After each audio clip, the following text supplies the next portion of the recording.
This game is absolutely bonkers.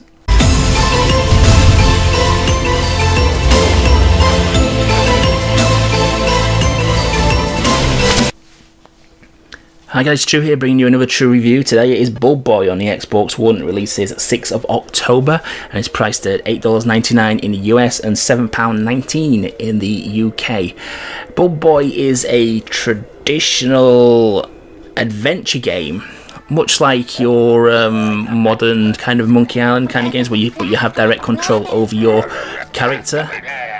And it's just nuts. It's nuts from start to finish. You play as a boy who's got a bulb as a head. His whole family has this these bulb-like heads. His house, his home, gets invaded by an entity, which I don't think we ever get to find out what it is, unless I misunderstood or missed it completely. But it takes over his entire house. It possesses his grandfather, who seems to be the person who looks after him. It possesses his teddy bear, and mutates a lot of things in the home. The most noticeable one being a giant chicken that was waiting to be cooked. But we'll start with the game description, just to give you an idea. So the game description says, Bulb Boy is an intuitive horror adventure about a boy with a glowing head. And in brackets it says, alright, it's a bulb. Inspired by Machinarium and Gobliiins, solve puzzles, defeat wicked monsters, and reveal Bulby's abilities to unfold a twisted tale. Ho, and don't forget to save your Grandpa-raffin and Mothdog from the frightening darkness. Pretty much sums it up, really. Key features: defeat monsters, explore the bulb's house that is full of frightening creatures, defeat the evil in all forms, and bring the light back. Bulb's talents: being a boy that is a bulb comes with many talents. Not only does your head light up and allow you to survive electrical shocks, but it can also be unscrewed for use in strange places.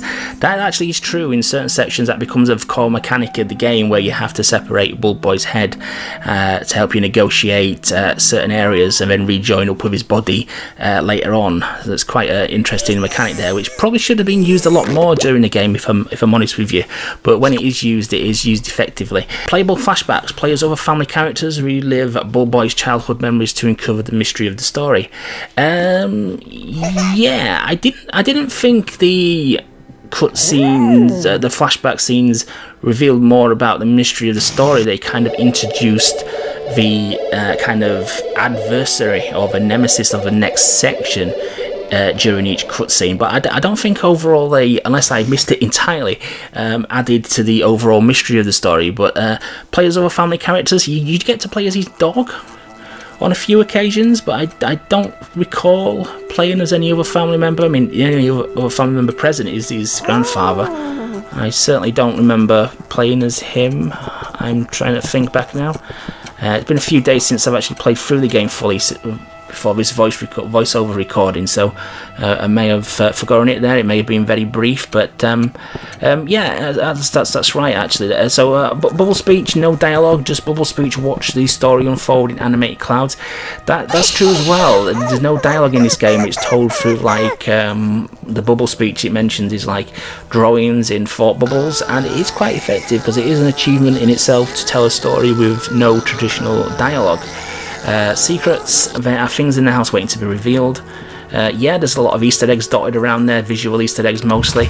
And the final one is poop in many sizes and proportions. Yeah, this game likes its poo, unfortunately, or fortunately, depending on what your thoughts are on that. But and actually that is one of the most gross out, bizarre moments of the game, which I'll get to. So the game plays out in individual scenes. Basically, any objects or puzzles don't carry over to future scenes, so everything you need to progress is on that one screen, or maybe a little bit more than a screen, because some of them do scroll around a little bit. The interaction with objects is very easy. You go near something, an icon appears, an arrow appears to indicate yes, you can interact with that object. Your inventory is easily managed by the L, B and RB buttons. You just simply click over to which one you want to use and then interact with a object in the game world, and you'll use that object with the game world object to solve the puzzle. Like for example, there's a bug you have to get from underneath your bed. You can't reach it. You'll select the broom. You'll then interact with the object you can't reach, and you'll use the broom to get the object. It's as simple as that, really. Simple, intuitive, and very, very easy to do. Now, with each of the rooms or screens being self-contained with one another, I found I very rarely got stuck with it. I managed to solve the puzzles and progress through the game without relying on the game's hint system. But if you do get stuck, there is the hint system there, which again, because there's no dialogue, gives you kind of like a pictorial thought bubble of what the next action should be, which can help. Now, I did go back and test that feature out after I completed the game, and yeah, it does give hints of what to do next, and would certainly help if you do get stuck. But like I say, because everything is self-contained within each individual scene, I did very rarely get stuck, and then it was only for a matter of moments, because there's obviously, with everything being self-contained, everything's at hand there. It's just a case of figuring out what goes with what. Now, graphically, I love the graphical style of this game. Whilst obviously it's not the best graphics in the world you'd ever see, it's got uniqueness, it's got a unique style to it and a unique charm. Bulb Boy and his grandfather and his dog just have quite a lot of character to them, despite them not even in speaking. Their beeps and buzzes and noises and chuckles that they make do actually make you like these characters an awful lot. A lot of emotions displayed by Bulb Boy when his grandfather does get possessed by the entity, and you can tell he's genuinely upset from them, and that's again something that the developers should be proud of, that they've actually managed to convey without the use of traditional dialogue.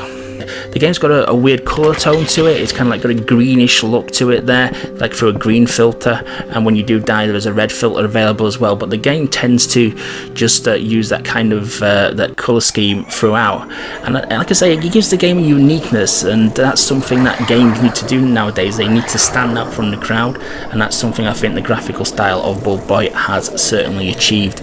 Everything's beautifully drawn, it's well defined, and you can quite clearly see what objects are on the screen and what objects you can interact with there. And throughout the game there's various Easter eggs and various foreshadowing of what's to come. Like early on you can see I think is it a kabuki mask, I think it's called, I may be wrong there, hanging in the living room, and that becomes prevalent later on when it attaches itself to a giant mutated poo that Bulb Boy does after receiving food poisoning from an equally mutated chicken. Now that's a sentence I never thought I'd ever say, but that's how bonkers this game is. It's just so bonkers and so gross out. It's just funny. It was well put together. Just a really fun, really good adventure game, really, and pushes all the buttons which an adventure game should do. It is short. You're probably looking at about 3 hours, maybe between 2 and 3 hours probably for a first playthrough. Achievement wise, it's pretty easy to get all the achievements. There's one for meeting all the deaths in the game, although that did unlock slightly early for me. I didn't get actually killed by the final couple of things I could have been killed by, so it's kind of glitched in a good way. Other achievements are for just general progression, really, and there's a time sensitive achievement as well where you have to be present in a certain location in the game at the stroke of midnight in real time. But it's just a fun package, really. It's just a really fun adventure game. I can't really fault it, really. The price is fair for the length of game, and it's just one of these games where it's so bizarre and odd. You just need to experience it, really. It's just a crazy nuts experience throughout. Bulb Boy is just a perfect example of why I love indie games so much. So Bulb Boy's definitely getting a high recommendation from myself here. It's just it just needs to be played, needs to be experienced. It's just one of those games that enjoy it, laugh out loud at it, be grossed out at it as well, and it's fun. Highly recommended. Thanks for watching, guys. I'll catch you on the next one.